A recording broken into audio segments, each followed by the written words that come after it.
There's no concrete evidence that a crime's been committed. She's just missing. I'm calling her, texting her, crying, saying, "Where are you?"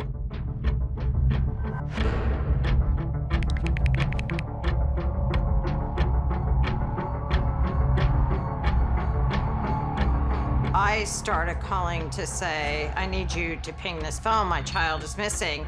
And their response to me was, "We can't do that." And I'm telling them, "I need you to help me find my child."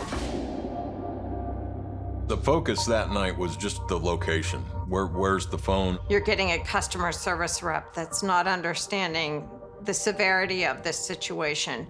And I know that the police were on the phone with them also, trying to get them to understand why they were asking for this information. Their cell phone records were extremely important. We started working on those at 3 a.m. I called my boss and I said, "I need help." So he called in another half a dozen detectives, and we were on the phone by 3:30 in the morning trying to extract cell phone records. I think we called half a dozen times and asked, "Who else can I talk to?" There weren't many people in that office, basically just coming up against a brick wall.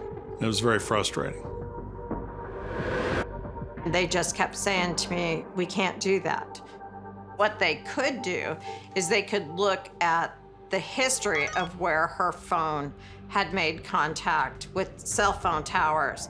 That was the whole frustration, is they were not being cooperative.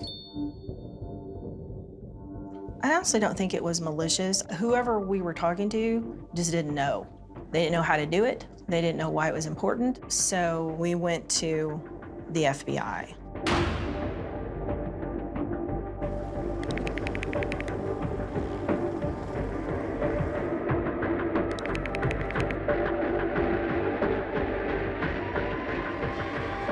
We didn't realize how vital it was that John was sending her text messages.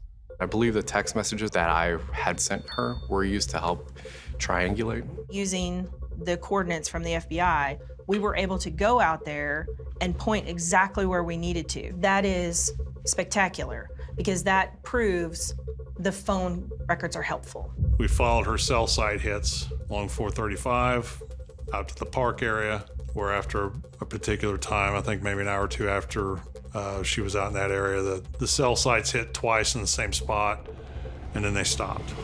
The last ping from her cell phone was in the Longview Lake area. Because we were able to follow the pings down the highway, because John was texting her, "Please call me," that ended up being the saving grace, because it led us to her. His text messages led us to her. Once we got the cell phone data, we organized a grid search that was able to locate her. We found her within 45 minutes.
The Kelsey Smith Act is a law that requires cell phone providers to release the location of a device when someone's life's at risk or they're missing.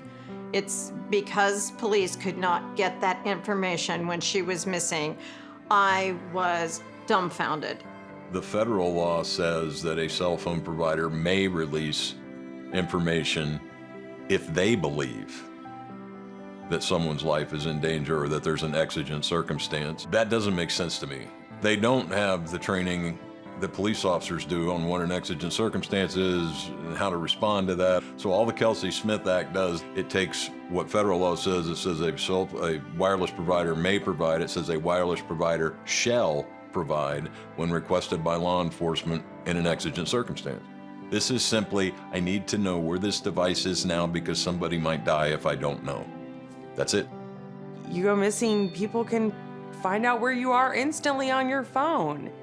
She wanted to make a difference, and now because of her, lives have been saved. I just want it passed in all 50 states.